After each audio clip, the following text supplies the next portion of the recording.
شهر رمضان الذي أنزل فيه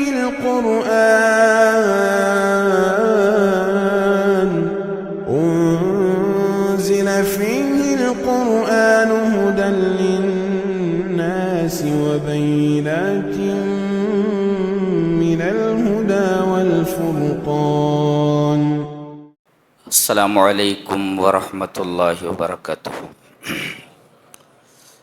اعوذ باللہ من الشیطان الرجیم. بسم اللہ الرحمن الرحیم. لا يحب اللہ الجہر بالسوء من القول الا من ظلم وکان اللہ سمیعا علیما.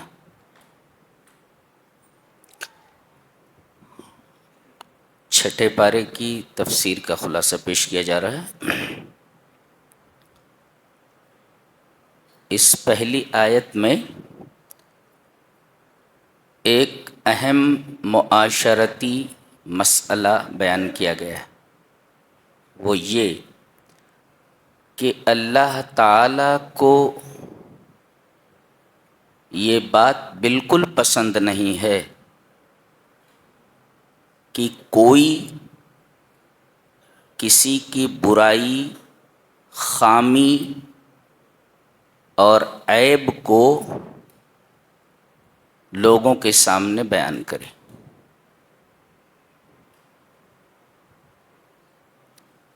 اس کا مفہوم مخالف یہ ہے کہ آدمی لوگوں کی خوبی اور اچھائی لوگوں کے سامنے بیان کر سکتا ہے، اس کی برائی اور اس کا عیب نہ بیان کرے. ایکسیپشن ہے، استثناء کیا گیا. مگر الا من ظلم، مگر وہ شخص جس کے اوپر ظلم کیا گیا ہو، یعنی مظلوم ظالم کے ظلم کو لوگوں کے سامنے بیان کر سکتا ہے، اس کے اس عیب کا اظہار لوگوں کے سامنے کر سکتا ہے.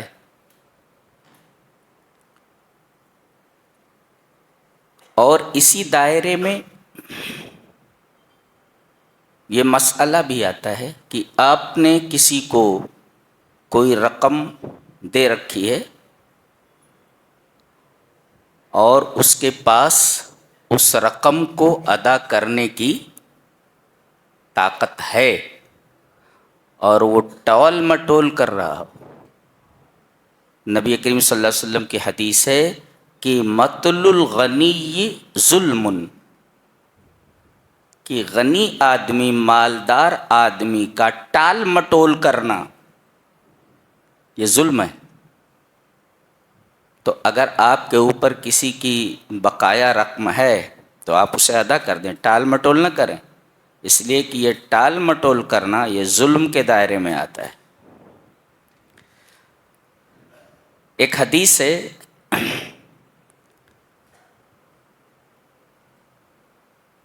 کہ ایک ام المومنین کی ایک چیز چوری ہو گئی. سرق شیء، ایک چیز چوری ہو گئی تو وہ چور کو بد دعا دینے لگی.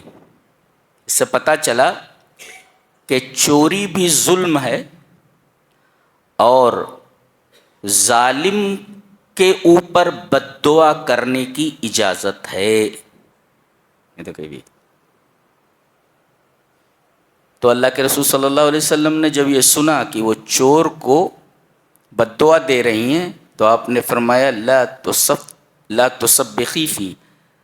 لا تسبخی فی کا مطلب یہ ہے کہ اے لا تخففی علیہ، یعنی تو اس کے اوپر ہلکا مت کر. دیکھو کتنی اچھی بات ہے، ہلکا مت کر. یعنی تو اس کو اگر بد دعا دے گی تو اس کا جو گناہ ہے، جو گناہ کی سزا ہے وہ ہلکی ہو جائے گی. لہذا اسے بد دعا مت دو، اس کا گناہ جو ہے وہ ہلکا ہو جائے گا. اس حدیث کے اوپر کچھ محدثین نے کلام کیا ہے. جیسے علامہ البانی کہتے ہیں یہ حدیث ضعیف ہے، اس لیے کہ اس حدیث کی سند میں ایک راوی ہے حبیب ابن ابی ثابت، جن کے بارے میں کہا جاتا ہے کہ یہ مدلس ہیں، اور مدلس اگر ان کے ساتھ کسی سے روایت کرتا ہے تو اس کو تدلیس کہتے ہیں، اور یہ تدلیس یہ حدیث کی صحت میں مضر ہوتی ہے۔ اور یہاں حبیب ابن ابی ثابت نے عطا ابن ابی رباح سے ان کے ساتھ روایت کیا ہے، لہذا مدلس کا انعنا مقبول نہیں ہے تا کہ وہ سماعت کی تصریح نہ کرے کہ میں نے فلاں محدث سے سنا ہے۔ ان کے ساتھ اگر مدلس روایت کرتا ہے تو مدلس کا انعنا قبول نہیں، اس وجہ سے علامہ البانی اس حدیث کو ضعیف کہتے ہیں۔ پھر بعد میں کہتے ہیں کہ ترجح عندی اخیراً، میرے نزدیک بعد میں چل کر یہ بات راجح ہوئی کہ انہو قلیل التدلیس، تدلیس تو کرتے ہیں وہ، لیکن یہ تدلیس ان کے اندر کم پائی جاتی ہے، لہذا اگر کوئی اس حدیث کو لینا چاہے لے سکتا ہے۔ پتہ یہ چلا کہ اللہ کو یہ پسند نہیں ہے کہ کوئی کسی کے عیب کو لوگوں کے سامنے بیان کرے، مگر مظلوم کو یہ حق حاصل ہے کہ وہ ظالم کے عیب کو بیان کرے تاکہ لوگ یہ جان لیں کہ اس کے اندر یہ عیب ہے اور وہ اس سے دور ہٹ جائیں۔ آگے جو صفت لائی گئی اللہ کی وہ قابل غور ہے، وَكَانَ اللَّهُ سَمِيعًا عَلِيمًا۔ اللہ اکبر، اے مظلوم تیری آواز کوئی سنتا ہو یا نہ سنتا ہو، تو کسی آدمی کے پاس گیا اپنا مسئلہ لے کر کے، وہ تیرے مسئلے کو سن کر حل نہیں کر رہا ہے، عدالت میں بھی گیا لیکن جج تیرے مسئلے کو حل نہیں کر رہا ہے، تیرے مسئلے کو کوئی سن ہی نہیں رہا ہے، اللہ نے فرمایا کوئی سنے یا نہ سنے ہم سن رہے ہیں، وَكَانَ اللَّهُ سَمِيعًا عَلِيمًا، ہم سن رہے ہیں اس کو، کتنی بڑی بات ہے، علیمہ، اور ہم جانتے ہیں۔ جاننے کا کیا مطلب؟ تمہارے اوپر کتنا ظلم کیا گیا ہے وہ بھی ہم جانتے ہیں، اور ہم یہ بھی جانتے ہیں کہ تم جھوٹ بول رہے ہو یا صحیح بول رہے ہو۔ وَكَانَ اللَّهُ سَمِيعًا عَلِيمًا۔ تو آدمی کسی کے عیب کو ظاہر کر سکتا ہے، لیکن ایک آپشن رکھا گیا، ان تبدو خیرن او تخفوہ او تعفو عن سوء فإن اللہ کان عفوا قدیرا، اگر تم اس کے عیب کو نہ بیان کرو اگرچہ تمہارے اوپر ظلم ہوا ہے تو یہ تمہارے حق میں بہتر ہے، اور وہاں اللہ کی صفت لائی گئی کہ وہ عفو ہے۔ آدمی چاہتا ہے کہ اے اللہ تو عفو ہے مجھے معاف کر دے، تو جب تم یہ چاہتے ہو کہ تمہیں معاف کر دیا جائے تو اپنے بھائی کو بھی معاف کر دو اگرچہ وہ ظالم ہے۔ دیکھو کتنی اچھی بات کہی گئی، یہ ہے اسلام، اس کو اسلام کہتے ہیں۔ اس کے بعد آگے ایک اور مسئلہ بیان کیا جا رہا ہے، ایک ہے کوئی یہ کہہ دے کہ میں اللہ کو بھی نہیں مانتا رسول کو بھی نہیں مانتا، کافر ہے۔ ایک کوئی آدمی یہ کہے کہ میں اللہ کو مانتا ہوں مگر رسول کو نہیں مانتا، یعنی قرآن کو مانتا ہوں لیکن حدیث کو نہیں مانتا، وہ بھی کافر ہے۔ اچھا، ایک آدمی کہتا ہے کہ میں اللہ کو مانتا ہوں اور رسولوں کو بھی مانتا ہوں لیکن تمام رسولوں کو نہیں مانتا، بعض رسولوں کو مانتا ہوں اور بعض رسولوں کو نہیں مانتا، یعنی میں رسولوں کے درمیان تفریق کرتا ہوں، یہ تیسری قسم، یہ بھی کافر ہے۔ آخر میں چوتھی شقیہ بچی، جو لوگ اللہ پر بھی ایمان لاتے ہیں اور اس کے رسول پر بھی ایمان لاتے ہیں یہ حقیقی مومن ہے، اور وہ تینوں پہلے کے وہ حقیقی کافر ہیں۔ جسے کہا گیا ان الذين يكفرون بالله ورسله ويريدون ان يفرقوا بين الله ورسله ويقولون نؤمن ببعض ونكفر ببعض ويريدون ان يتخذوا بين ذلك سبيلا اولئك هم الكافرون حقا، جی یہ پکے کافر ہیں۔ اتنا سمجھ میں آیا؟ آگے یہودیوں کی خباثتیں ذکر کی جا رہی ہیں، جی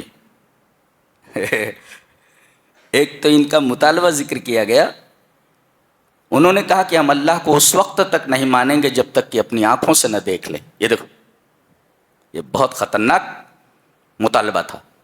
اللہ تبارک و تعالی نے سزا یہ دی کہ ایک چیخ آئی اور سب کے سب مر گئے. اللہ کو اتنا غصہ آیا ان کے اس مطالبے پر کہ اللہ کو ہم اپنی آنکھوں سے دیکھنا چاہتے ہیں. یہ منہ مسور کی دال ہے؟ تیری آنکھوں کی اوقات ہے کہ اللہ تبارک و تعالی کی تجلی کو برداشت کر سکے؟ تو اللہ کو دیکھنا چاہتا ہے. بتائیے یہ کتنے کم ظرف تھے یہ.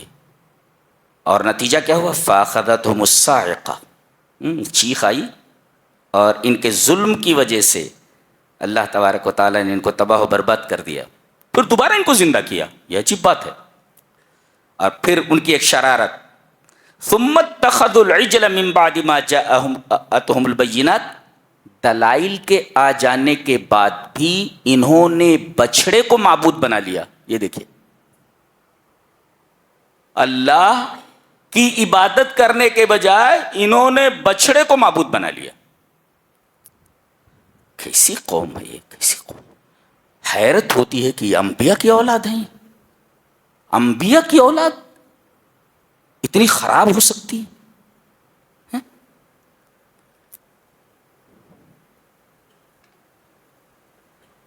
اور آگے ایک شرارت اور بیان کی گئی. کہا گیا تھا ان سے کہ ہفتے میں ہر دن تم کاروبار کر سکتے ہو، سنیچر کا دن اللہ کے لیے خاص کر دو، تم کاروبار نہیں کرو گے. اور یہ دریا کے کنارے رہتے تھے. اللہ تبارک تعالیٰ نے ان کو آزمایا.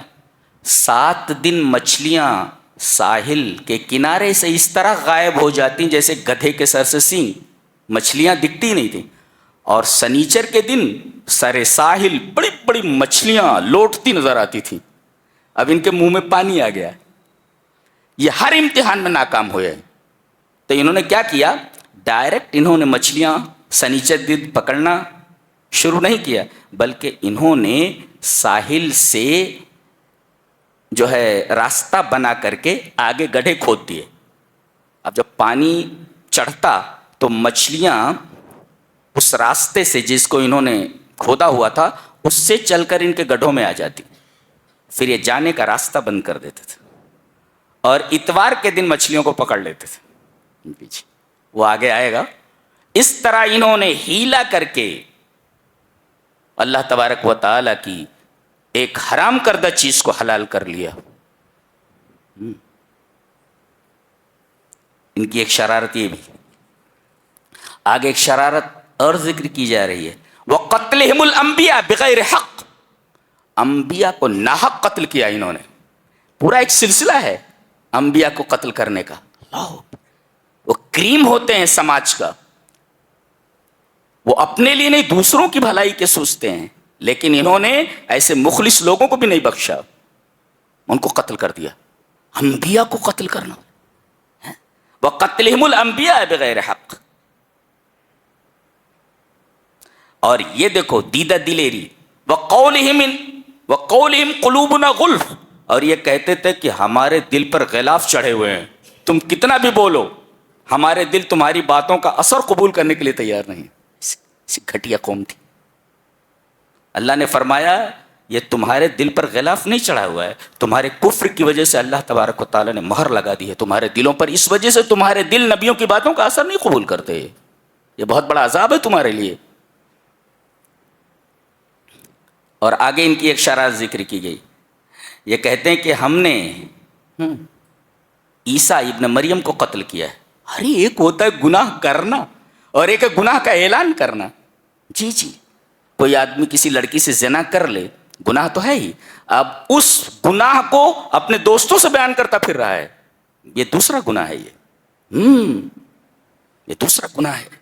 تو ایک تو ہے انبیاء کا قتل کرنا، اور خاص طور سے حضرت عیسیٰ علیہ السلام کا قتل، اور اس کا اعلان بھی کر رہے ہیں وَقَوْلِهِمْ إِنَّا قَتَلْنَا الْمَسِيحَ، ہم نے مسیح کو قتل کر دیا. ایک اور شرارت ان کی، وَقَوْلِهِمْ عَلَى مَرْيَمَ بُهْتَانًا عَظِيمًا، انہوں نے مریم کو زانیہ کہا کہ بغیر باپ کے بچہ کیسے ہو سکتا ہے، اس نے کہیں زنا کرایا ہے. حضرت مریم پر انہوں نے زنا کا الزام لگایا. اور جب یہ کہا کہ ہم نے عیسیٰ علیہ السلام کو قتل کر دیا ہے تو اللہ اس کے جواب میں کہتا ہے وما قتلوہ وما صلبوہ ولکن شبہ لہم. انہوں نے اپنی تمام تر کوششیں عیسیٰ علیہ السلام کے قتل کرنے میں لگا دی لیکن حضرت عیسیٰ علیہ السلام کو قتل کرنے میں ناکام رہے. ہوا کیا؟ ابن عباس کی روایت ہے کہ جب عیسیٰ علیہ السلام کو یہ پتہ چلا کہ لوگ میرے قتل کے در پہ ہیں اور حکومت کے کارندے مجھے پکڑنے کے لیے آ رہے ہیں تو اپنے صحابہ کے پاس گئے. جی خرج عیسیٰ علی الصحابہ، اپنے صحابیوں کے پاس گئے. وہ ایک گھر میں 12 لوگ تھے، 12 حواریین تھے آپ کے ساتھی.